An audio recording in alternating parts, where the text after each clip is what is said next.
Everybody welcome back to my channel. सबभन्दा पहिला चाहिँ मेरो छोरा र भाइलाई ह्याप्पी बर्थडे भन्न चाहन्छु। दुईजनाको बर्थडे साउनको 9 गते र 10 गते पर्न जान्छ, लगातार पर्न जान्छ। छोराको बर्थडे 9 गते आज हो भने भोलि मेरो भाइको बर्थडे हो। त्यो यही बर्थडे स्पेसलमा मैले हजुरहरूको सामु चाहिँ एउटा बिरयानीको रेसिपी सेयर गर्दैछु, किनकि मेरो भाइलाई बिरयानी एकदम मनपर्छ, उसलाई बनाउन आउँदैन। सो मैले चाहिँ यहाँबाट भिडियो अपलोड गरिदिन्छु। ऊ भिडियो हेर्दै बिरयानी बनाएर भोलि आफ्नो बर्थडे सेलिब्रेट गर्छ। सो मैले यहाँ बिरयानी बनाउँछु, कसरी बनाउँछु हजुरहरू पनि हेरेर इन्जोय गर्नु होला र कस्तो बन्छ प्लिज कमेन्ट गरेर भनिदिनु होला। सो गाइस, आज म बिरयानी कसरी बनाउँछु भनेर देखाउँछु। किचनमा सबैभन्दा पहिला चाहिँ हजुरहरूलाई म बिरयानीको लागि के चाहिन्छ सबै कुरा भन्छु हैन। मैले चाहिँ यहाँ 3 लेग लिएको छु है। मेरो 3 जना साथीहरूलाई बनाउँदैछु, 3 जनाको लागि बनाउँदैछु त 3 लेग, अनि हाफ केजी चाहिँ बोनलेस चिकन लिएको छु। त्यसपछि हामीलाई चाहिन्छ जिरा है, जिरा चाहिँ जे बनाउँदा पनि चाहिन्छ। त्यसपछि यो सुक्खा मसलाहरूमा चाहिँ हामीलाई चाहिन्छ बेसार, नुन, यो चाहिँ धनिया र जिराको पेस्ट के भन्छ पाउडर। त्यसपछि यो चाहिँ मिट मसला। यहाँ मैले चप गरेर राखेको छु टमाटर, 2टा मिडियम साइजको टमाटर भए पुग्छ। यहाँ मैले एउटा फुल लेमन लिएको छु, यो चिकन म्यारिनेट गर्नको लागि युज हुन्छ। यहाँ मैले पुदिना र धनिया मिक्स गरेर काटेर राखेको छु है। यो चाहिँ सानो सानो प्याज माथिबाट हालेर खानु मलाई मजा लाग्छ। यो चाहिँ हरियो खुर्सानी, पिरो चाहिँ हजुरहरूले कतिको खानुहुन्छ त्यसकै एकोर्डिङ हाल्नु है। अनि त्यसपछि यो चाहिँ जिन्जर अदुवा, यो चाहिँ गार्लिक, लसुन, यो चाहिँ प्याज, यो चाहिँ लाम्चो गरेर काटेको छु। यसलाई चाहिँ फ्राई गरेर निकाल्ने, लास्टमा माथिबाट हाल्नलाई युज हुन्छ। अनि यहाँ चाहिँ मैले ड्राई मसला लिएको छु है। ड्राई मसलामा मलाई चाहिँ नाम आउँदैन, यो चाहिँ यहाँको मान्छेहरूलाई चाहिँ नाम आउँछ। यो ल्वाङ भन्ने चाहिँ थाहा, यो के भन्छ अरे, यो ल्वाङ भन्ने थाहा। त्यसपछि खै पनि यो के हो नाम चाहिँ थाहा होइन, तर मैले चाहिँ यो ड्राई मसला लिएको छु है। हजुरहरूसँग चाहिँ जुन जुन पनि एभाइलेबल छ त्यही हाल्नु होला, कम्पलसरी छैन कि यही हाल्नुपर्छ भनेर है। त्यसपछि म अब चिकन म्यारिनेट गर्नको लागि मसला हाल्छु। साथीहरू, यहाँ चाहिँ चिकन म्यारिनेट गर्नको लागि चाहिँ यो बिचबाट काट्नुपर्छ ताकि मसला घुस्छ राम्ररी। यहाँको मासुमा चाहिँ छाला हुँदैन, छाला खान नेपालै जानुपर्छ। हामी चाहिँ 3 जना साथीहरू मात्र छ, त्यही भएर 3टा लेग पिस है गाइस।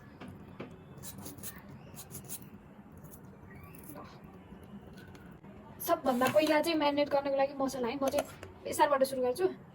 बेसारबाट चाहिँ राम्रो कलर आउँछ, सो बेसारबाट सुरु गर्छु। मैले चाहिँ एउटा कुरा देखाउनै छुट्याएछु, त्यो हो रातो खुर्सानी।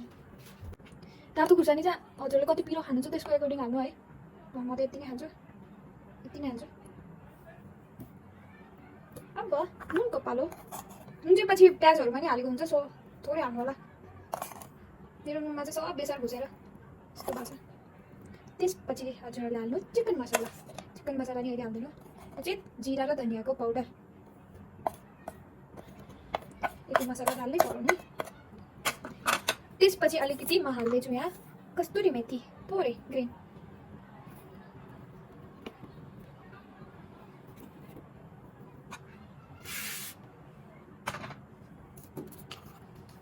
कस्तुरी मेथी हालेपछि थोरै पुदिना पनि माथिबाट हालिदिनु होला है। त्यसपछि हाल्नुपर्छ लेमन, लेमनको जुस, कागतीको रस।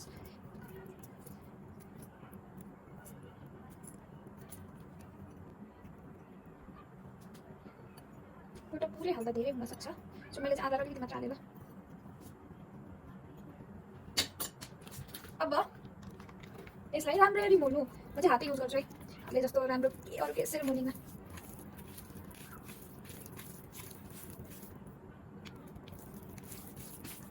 यो चाहिँ खुट्टाको भित्र पस्ने तरिकाले लगाउनु मसला।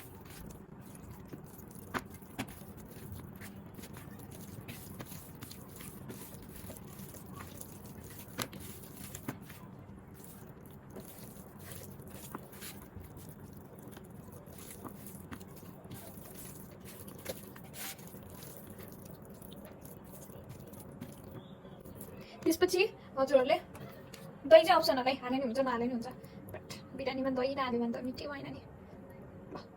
2-3 चम्चा चाहिँ दही हाल्नु है। त्यसपछि यसलाई मजाले मोल्नु, जति मोल्न सक्नुहुन्छ त्यति मोल्नु। म चाहिँ दही धेरै हाल्दिनँ, सबैको बनाउने अलग अलग तरिका हुन्छ है। मलाई नि दुई तीनटा तरिकाबाट आउँछ बनाउन। चाहिँ म आज चाहिँ दही हालेर मिठो बनाउँछु।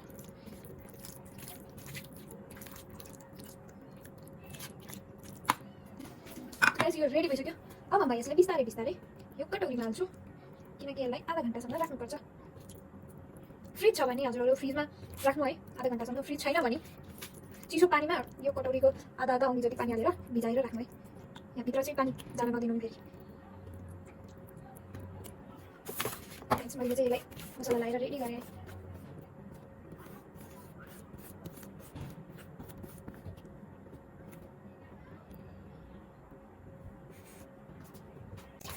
अब हामी यसलाई साइडमा राख्छौँ।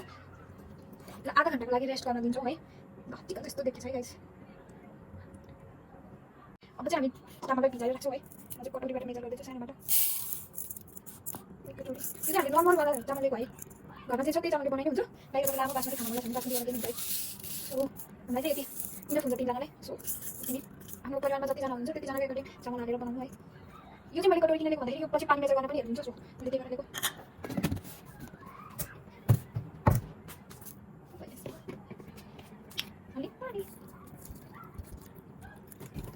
गाइस सो एकचोटिको पानी फ्याँकेर यसलाई पनि आधा घण्टासम्म भिजाएर राख्नुपर्छ। म चाहिँ पानी फ्याँकेर आउँछु।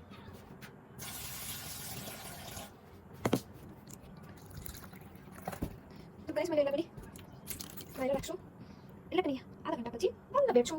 जबसम्म चिकनलाई र चामललाई रेस्ट गर्न दिनुहुन्छ तबसम्म हामी के गर्छौँ प्याजलाई फ्राई गरेर निकाल्छौँ है। गरिराख्यो गाइस ओइल चाहिँ अलिक धेरै हाल्नु है। पछि चिकन पनि यसमै फ्राई गर्नुपर्छ। 3 4 5 6 7 8 9 10 चम्चा है। यो चाहिँ सानो चम्चाको 10 चम्चा। यसमा चाहिँ पछि चिकन फ्राई गर्नुपर्छ। अहिले धेरै होला गाइस। म चाहिँ तातो बसेको होइन जिरा हालेर चाहिँ गर्छु है। जिरा फ्राई भनेपछि तातो भयो त्यसपछि अहिले चाहिँ हामी प्याज मात्रै फ्राई गर्छौँ। प्याज फ्राई गरेर चाहिँ निकाल्छौँ। किन हाल्नु होला प्याज मात्रै हाल्नु है।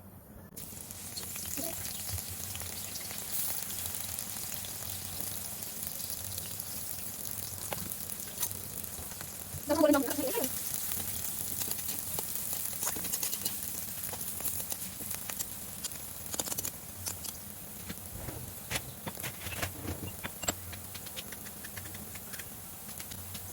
जबसम्म यो प्याज चाहिँ फुल्छ तबसम्म हामी के गर्छौँ सानो खलसम्मसम्म यो खलमा चाहिँ अदुवा लसुनको पेस्ट गराउँछौँ।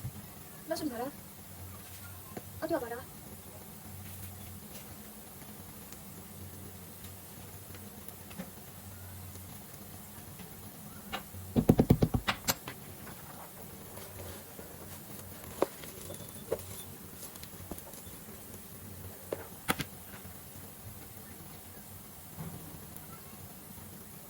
गाइस म यो सबैको पेस्ट बनाउँछु है। पेस्ट बनाएर मात्र देखाउँछु। यो चाहिँ 1 घण्टा लाग्छ। यसलाई थिच्दै 1 घण्टा लगाएर बनाउनुपर्छ। तबसम्म हाम्रो गाइस यो चाहिँ हाम्रो खलले काम गरेन। त्यसपछि हामीले भेजिटेबल चपरमा राखेर गुरगुर गरेको पेस्ट बन्यो है। यसमा चाहिँ जिन्जर छ, गार्लिक छ, त्यो के भन्छ अरे त्यो यसमा चाहिँ जिन्जर छ, गार्लिक छ, ड्राई मसला छ है, पुदिना छ अनि हरियो खुर्सानी छ है। सँगसँगै हाम्रो प्याज पनि गोल्डन भइसकेको छ। पहिला निकाल्छौँ। यति नै गोल्डन हुने जतिसम्म हजुरले चाहिँ पकाउनु होला है। अब म यसलाई बिस्तारै बिस्तारै निकाल्छु। यो चाहिँ मेरो गोल्डन प्याज रेडी भइसकेको छ। यो चाहिँ पछि लास्टमा बिरयानीको माथिबाट हाल्न चाहिँ युज हुन्छ। तबसम्म चाहिँ मेरो चिकन म्यारिनेट भएको नि आधा घण्टा भइसक्यो। अब के गरिन्छ भन्दाखेरि यही तातो ओइलमा हाम्रो चिकनलाई चाहिँ पकाइन्छ। सबभन्दा पहिला चाहिँ तेजपत्ता फुलाउनु है। मलाई चाहिँ त्यो ड्राई मसला फुलाउनु मन पर्दैन। सो म चाहिँ पिन्दिन्छु।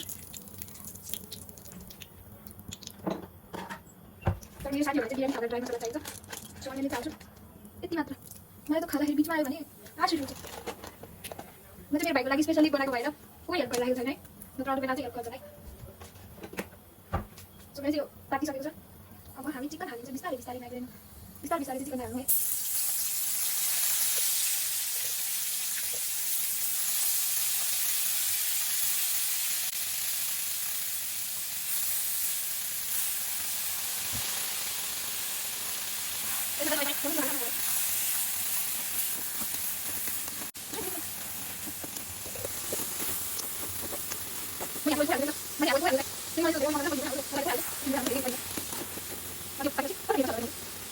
पानी निकाल्न स्टार्ट गर्छ है। प्याजलाई चाहिँ अब लो गरिदिनु होला। जबसम्म चिकन पाक्छ तबसम्म हामीले अर्को ग्यासमा चामललाई चाहिँ उमाल्छौँ है। अब चाहिँ हामी अर्को ग्यासमा चामललाई उमाल्छौँ। यसमा पानी हाल्नु।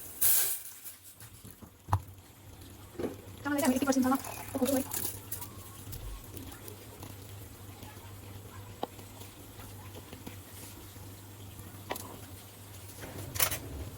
यसमा चाहिँ हामी कोही अघि बसेर बनाउँछौँ। त्यसले चामललाई तासिन दिनु। यसमा अलिकति घिउ हैन चाहिँ तासिन दिनु है। म चाहिँ यहाँ घिउ युज गर्छु जहिले बटर। मलाई चाहिँ घिउ मन पर्दैन।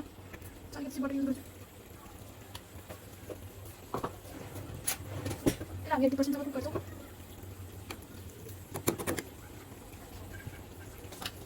यो हाम्रो चिकन चाहिँ 50% पाकिसक्यो है।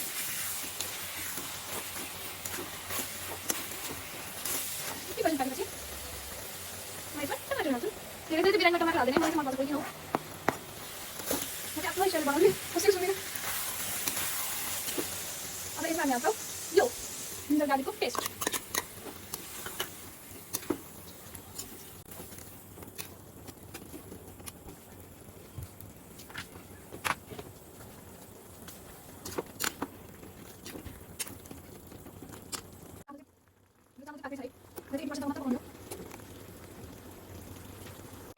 कैसा थोड़ी लगी हमने गोल्डन कलर फ्राई करके क्या नाम करना तो पानी से टमाटर को हाम्रो चिकन पाक्यो। अब यो चामल चाहिँ माथिबाट हाल्छु है म। चामल पनि पाक्यो। चामल चाहिँ तारी तारी हाल्नुपर्छ। हाम्रो चिकन पाक्यो। हाम्रो चिकन पाक्यो है। चाहिँ म चामल माथिबाट हाल्छु। चामललाई चाहिँ तारी तारी हाल्नुपर्छ है। पानीबाट तारेर ग्यासको फ्लेम चाहिँ लो गर्नु होला।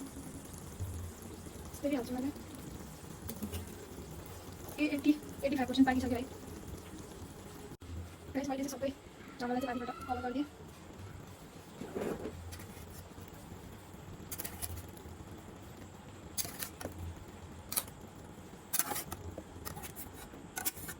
गाइस मैले चाहिँ सबै माथिबाट हालेर लेभल मिलाएँ है चामलको। अब अघि फ्राई गरेको प्याज माथिबाट हालिदिनु है।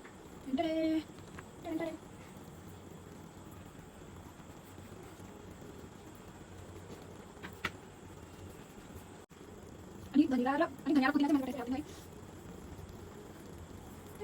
यहाँ चाहिँ फुड कलर हाल्छ है, तर घरमा खाने बेलामा चाहिँ फुड कलर नहाल्नु होला।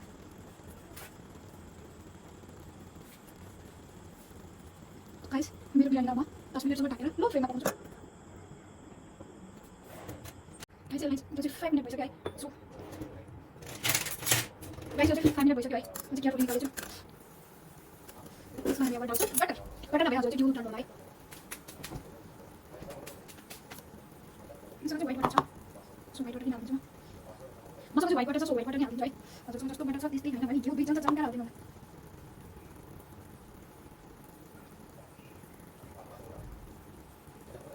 गाइस यसलाई ढाक्दिनु होला। फेरि 2 मिनेटसम्म यसलाई लो फ्लेममा पकाउनु होला। त्यसपछि हाम्रो बिरयानी रेडी हुन्छ। गाइस हामी चाहिँ 15 मिनेट पछि यो ढक्कन हटाउँदै छौँ। फाइनल लुक हेर्छौँ बिरयानीको। टन टन टन टन। वाह